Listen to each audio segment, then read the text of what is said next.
রানীমা, মহারাজ।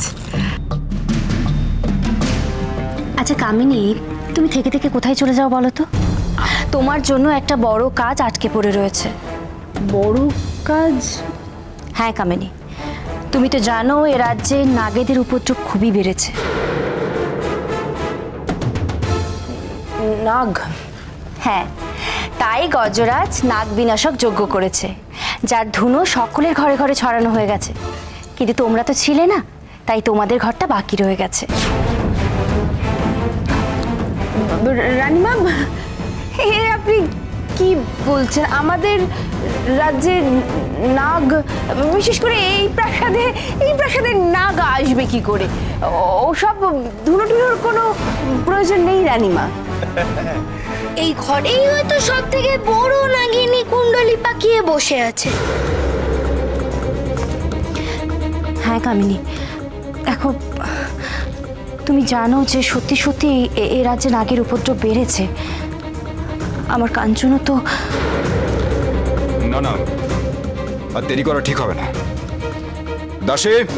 মহারাজ, মহারাজ, আপনি একবার বিবেচনা করে দেখুন, সত্যিই কি খুব প্রয়োজন? আদিত্য, প্রয়োজন আছে। আর গজরাজ যখন বলেছে তখন তো অবশ্যই প্রয়োজন আছে।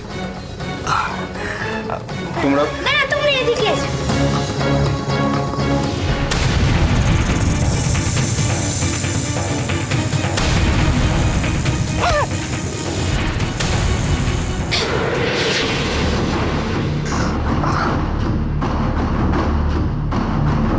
তোমার জন্য আমার কোনো বিষের প্রয়োজন নেই জ্যোৎস্না।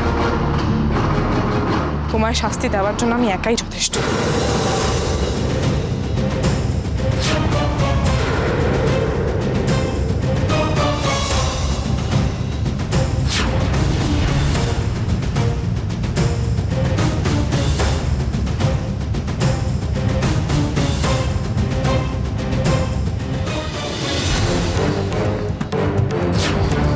তুমি আমাকে আটকাতে পারবে না লক্ষ্মী। তোমার মাও আমাকে আটকানোর চেষ্টায় ঋষি শতায়ুর প্রাণ নিয়েছে, আর আমিও প্রতিজ্ঞা করেছি যে ঋষি শতায়ুর মৃত্যু আমি বৃথা যেতে দেব না। জ্যোৎস্না!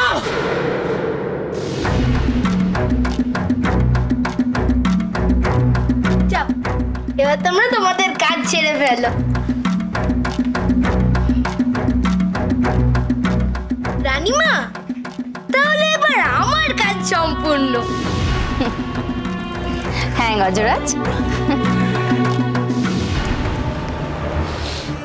তোমরা একটু এদিকে আসো তো, এই সামনে দিকটা একটু দাও, আর তুমি একটু ওই দিকটাতে যাও, ওই দিকটাতে খুব কম ধোয়া আছে। হ্যাঁ হ্যাঁ হ্যাঁ, যাও যাও, ওই দিকটাতে দাও। এই তোমাদের তো বেশিক্ষণ টিকতে পারবো না আমি। আমার নাগরূপ বেরিয়ে পড়বে, কি হবে? মশাই, কিছু একটা করো। তোমরা ঘরের প্রতিটা কোণায় কোণায় ধোয়া দাও। কে জানে কোথায় সেই নাগিনী কুণ্ডলী পাকিয়ে লুকিয়ে বসে আছে। দাও দাও দাও, তোমরা ধোয়া দাও। তোমার পদ্ম মন্দিরে যাওয়া আমি পার করছি কামিনী। এমন জব্দ করবো তোমায় যে তুমি সারা জীবন মনে রাখবে। জ্যোৎস্না, হাত দাও! জ্যোৎস্না, হাত দাও! হাত দাও জ্যোৎস্না!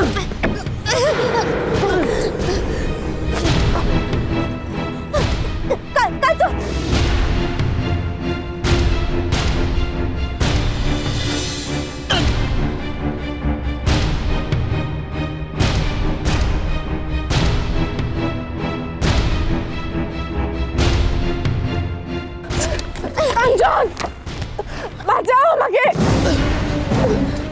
কাঞ্চন! জ্যোৎস্না, তুমি ঠিক আছো তো?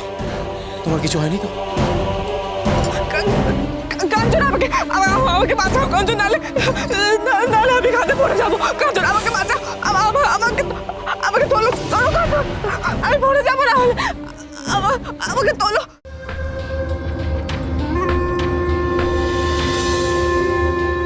বাহ, এই তবে সেই ফুল যার জন্য আমাকে এত কাঠখড় পোড়াতে হলো।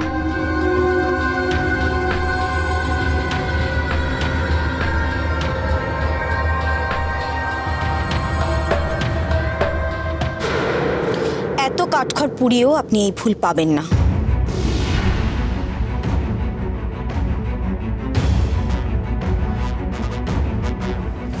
আর এক পা এগোলেও আমি আপনাকে আঘাত করতে বাধ্য হব।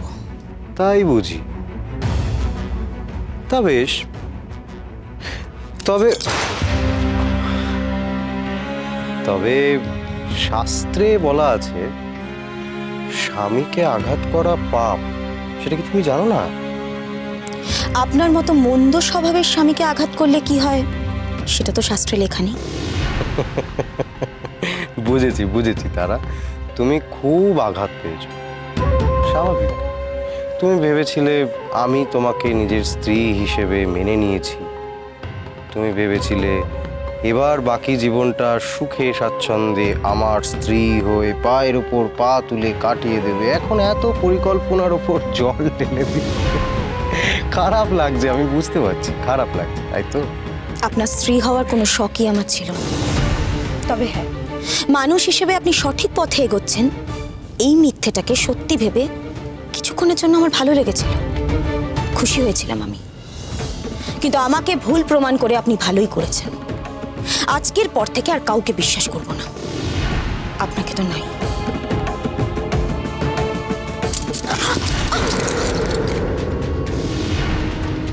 এবার কি, এবার কি করে আটকাবে আমাকে? আপনাকে আঘাত করতে কোনো অস্ত্রের প্রয়োজন আমার নেই।